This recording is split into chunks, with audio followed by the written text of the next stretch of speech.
been working with PoP molds this morning and doing some injection testing.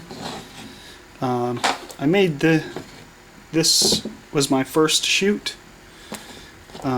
These two baits were in the same mold here. Here's the bottom of the mold. Okay, so they were in there. When I was shooting it, I had it clamped tight, and you can feel the difference when you're doing your injection. It fills up the mold, and then the pressure changes, and you can overcome and separate the mold because of the hydro pressure. It'll separate the mold even with it clamped, and I had it clamped really tight with one of these, the mold. So it'll still overcome. So I trimmed it off. I took one out and I trimmed it off, and I ended up with this bait. I broke off the leg. It's right here. I was trying to peel the flashing off, but the legs are too thin to do that with. So this is my mold. Now, I did the bottom half of the mold, and I did not do a sprue channel. So then last night I took a drill bit, drilled a big hole through the top of the mold. Then I did two smaller holes just to make it a little easier. Then I took my razor blade and I just made a channel. Then I sealed it with my Landmark Super Gloss acrylic. That stuff is excellent. I'm really happy with that.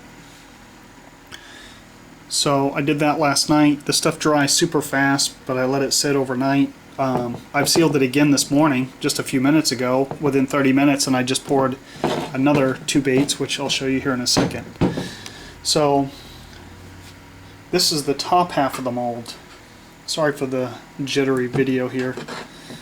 So I just re-injected this mold, and this time when I felt the pressure difference, I stopped immediately. And so this is the top half of my injection. And you can see my sprue channel. Now, I didn't do a traditional in the end sprue channel. You don't have to. I just did it at the thickest point on the bait, and it's going to be easy to trim off, and it's going to look like a good bait. So look at the details in this thing. I mean, this is insane what you can do with your own PoP molds. I'm going to try to set this down where I can see and show you guys what's going on here.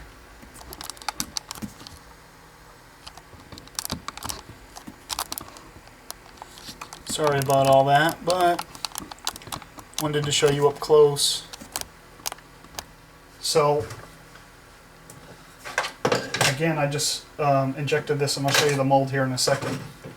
I've been working on this mold for a while, trying different techniques, and I think I finally got it. So I trimmed that off, and this is what we're left with. An absolutely fantastic, highly detailed bait that I have not been able to buy in the store. I've been looking for these for a couple of years, and this is one of the reasons why I get into this, was because every time I get a bait that I like, it seems to disappear. So that is a PoP mold hand injected bait. Now, if you need more details than this, you may have to contact somebody to make you aluminum mold. But for 15 bucks, I made my own, and that baby's ready to fish. And to give you a comparison here, I'll show you what the original bait looks like.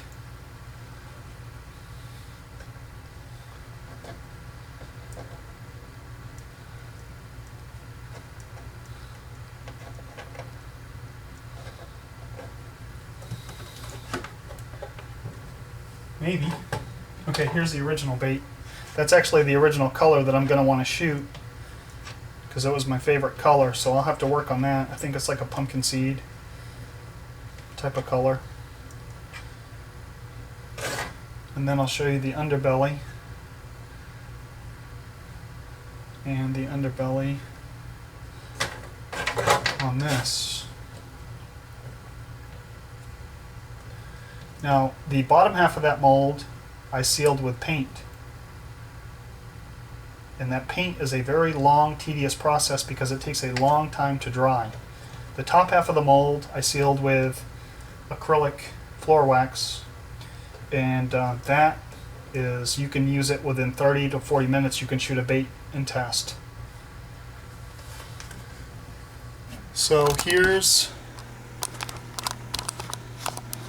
the bottom. I mean, here's your, the store-bought, the pumpkin seed ones, tan colored ones.